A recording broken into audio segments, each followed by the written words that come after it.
آپ نے جو ہے وہ پھونک پھونک کر قدم رکھا ہے، آپ نے بڑا اپنے آپ کو بچا بچا کر آپ چلے ہیں، اور نبی کریم علیہ الصلوۃ والسلام کے مشن سے بڑی آپ نے محبت کی ہے۔ آپ دیکھیے نا خالد بھائی، جیسے آپ اسلام قبول کرتے ہیں، آپ دیکھیں اسلام قبول کرنے کے بعد حالانکہ ابھی نیکی کی دعوت کا یوں حکم نہیں آیا ہے، لیکن حضرت صدیق اکبر رضی اللہ عنہ کا آپ مزاج دیکھیے کہ جناب آتے ساتھ ہی اپنے دوستوں کو اسلام کی دعوت پیش کریں۔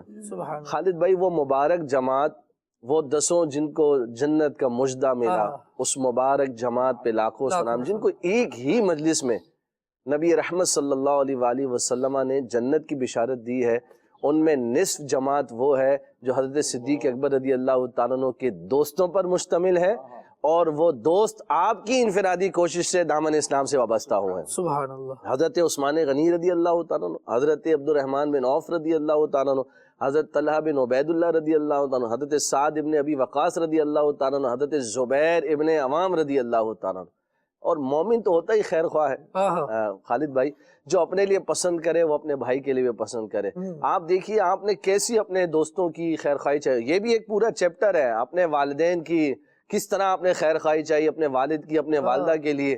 تو یہ حضرت صدیق اکبر رضی اللہ تعالیٰ کی نیکی سے محبت ہے، یہ آپ کا مزاج ہے جو نبی کریم صلی اللہ تعالیٰ علیہ وآلہ وسلم کے اندر جو ہمیں نظر آتا ہے کہ حضور پاک صلی اللہ علیہ وآلہ وسلم نے دیکھیے آغاز کس سے کیا ہے، پہلے صدیق اکبر سے آغاز فرمایا۔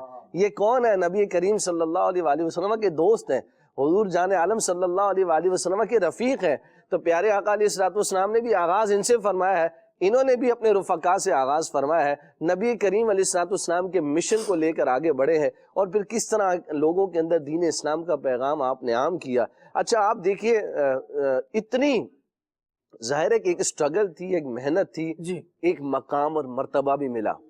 ایک وقت آ کر حضرت صدیق اکبر رضی اللہ تعالیٰ عنہ الحمدللہ آپ دیکھیے آج ہمارے سروں کے تاج ہیں، افضل البشر بعد الانبیاء بالتحقیق حضرت صدیق اکبر رضی اللہ تعالیٰ عنہ، اور اس زمانے میں بھی صحابہ کرام برملا اس بات کا اظہار فرمایا کرتے تھے کہ حضور جان عالم صلی اللہ علیہ وآلہ وسلم کے بعد جو عظمت والی ہستی ہیں وہ حضرت صدیق اکبر رضی اللہ تعالیٰ عنہ کے، یعنی مسلمہ آپ کی حیثیت ہے، آپ کی عظمت ہے، آپ کی شان ہے، آپ کا سٹیٹس اور منصب ہے، لیکن خالد بھائی آپ دیکھیے کہ کہیں بھی عمل میں کوتاہی نظر نہیں آ رہی، اللہ، کہیں بھی عمل میں غفلت نظر نہیں آ رہی۔ جس میدان میں دیکھیے تو حضرت صدیق سر فہرستی نظر آتے ہیں۔ آپ دیکھیے کیسی جو وہ کیا نام ہے حضرت صدیق اکبر رضی اللہ تعالیٰ کی ذات ہے۔ آج خالد بھائی اگر ہم 5 نمازیں پڑھنے لگ جائیں، اگر قرآن کے کچھ پاروں کی تلاوت کی سعادت ہمیں ملنا شروع ہو جائے نا، تو تھوڑی سی جو ہے وہ کیا نام ہے گناہوں میں جب غفلت ہوتی کہتے ہیں تھوڑا بہت یہ بھی چلتا ہے۔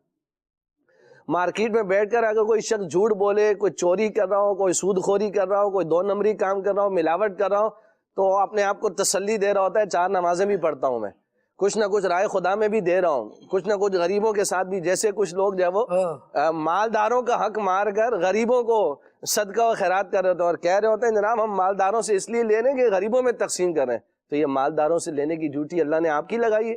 تو یہ مزاج آپ دیکھیے کہ ہمارا بس اوقات بن جاتا ہے کہ جب ہم کچھ نیکی کا کام کر رہے ہوتے ہیں تو کہیں نہ کہیں جہاں ہماری غفلت ہو رہی ہوتی ہے نا، ہم اس کو جو ہے نا اس کے اگینسٹ لا رہے ہوتے ہیں، اور اپنے آپ کے لیے ایک بچاؤ کو، اور یہ بھی شیطان کا ایک وار ہے ایک طریقے سے دیکھا جائے کہ وہ ہمیں جو ہے وہ ہماری نیکیوں کی آڑ میں گناہوں کی طرف لے کر جا رہا ہے۔ الامان والحفیظ، گناہ سے ہر دم ہمیں بچنا ہی ہے، نیکیاں کرنا نہ کرنا وہ اپنی جگہ پر ہے، لیکن ہمیں گناہوں سے بہرحال ضروری بچنا ہے، چاہے وہ چھوٹا گناہ ہو چاہے وہ بڑا گناہ ہو۔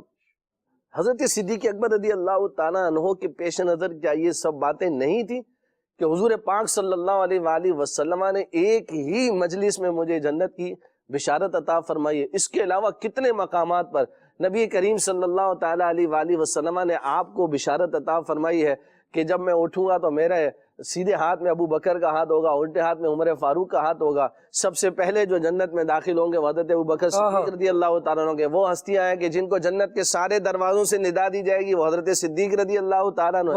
کیا یہ سارے فرامین ان کے پیش نظر نہیں تھے؟ کیا ان کو نہیں پتا تھا کہ ان کی اتنی بڑی عظمت اور شان ہے؟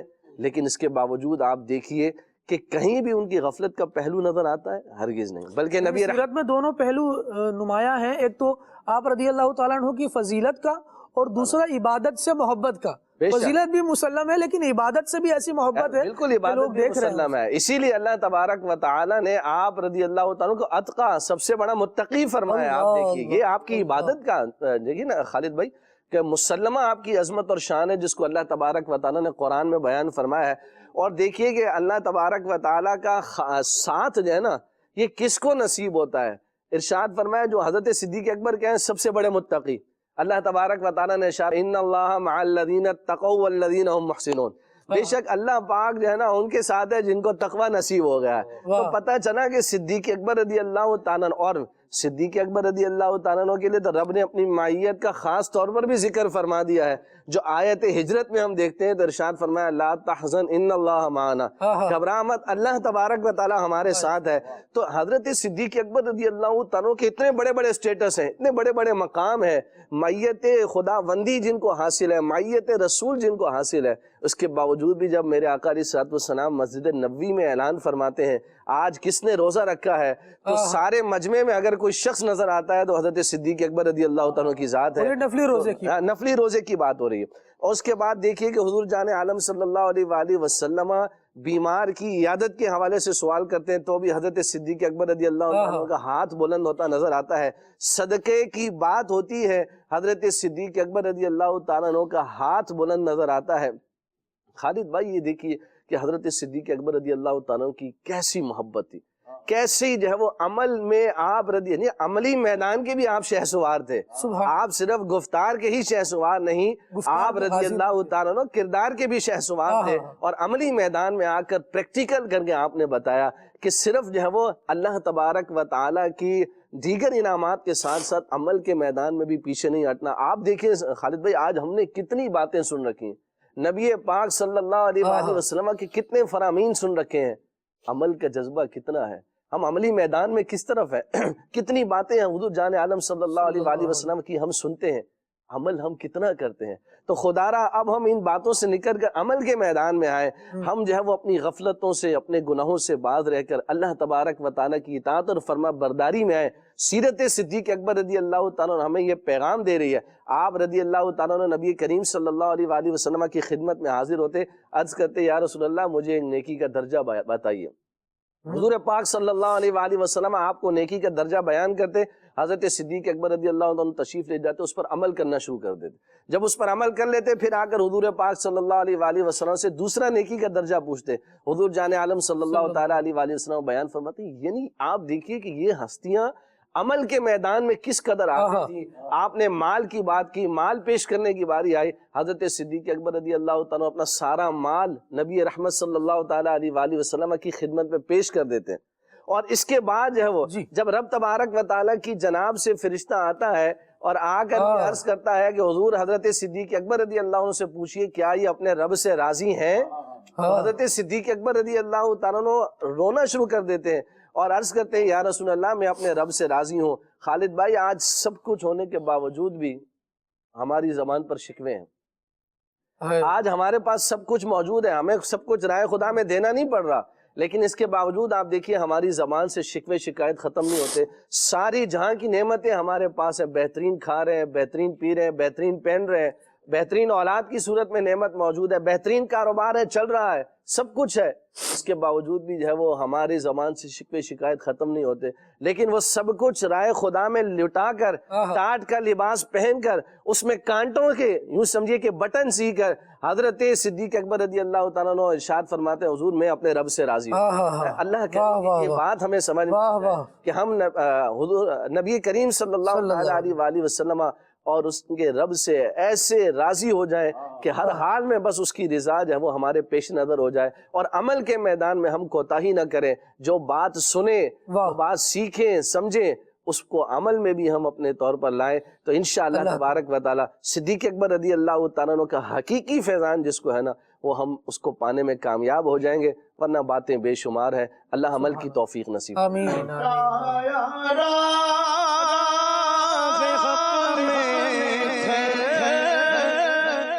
کئی بار اس محبت سے لٹایا حق میں گئے